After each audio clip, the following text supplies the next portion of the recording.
kushti i pari pendimit është të shkulesh nga gjunahu, apo të shkulesh gjunahun nga vetja jote, është të largohesh për gjunahut. Prandaj heqja dorë nga gjunahu dhe urrejtja e gjunaheve. Sa herë që shkon mendja tek ai gjunah, tek ajo keqe që ke bërë, ta urresh gjunahun, ta urresh dhe ndoshta edhe atë ditë që e bëra atë gjunah.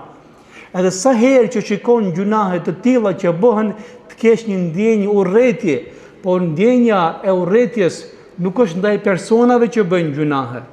Ndjenja e urrëties është ndaj gjunaheve. E urrejmë gjunahun, por nuk e urrejmë personin që e bën atë gjunah, sepse dhe ne ishim ata gabimtar.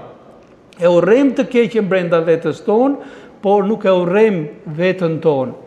Prandaj ajo shenja e dytë që tregon që njeriu është penduar sinqerisht tek Zoti është që të heqë dorë nga gjunahu, nga e keqja, nga gabimi që ka bërë dhe ta urrej sa herë që të shkojë mendja tek ai gjunah, tek ajo e keqe, ta urrej atë.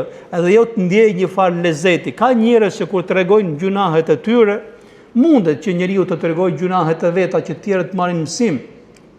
Ndoshta më e mira është dhe ta mbulojë njeriu gjunahun e vetes tij.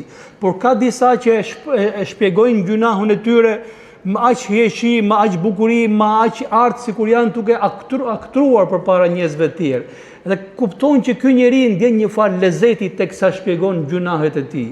Ky është tregues se njeriu nuk është penduar sinqerisht tek Allahu xhalleshanu.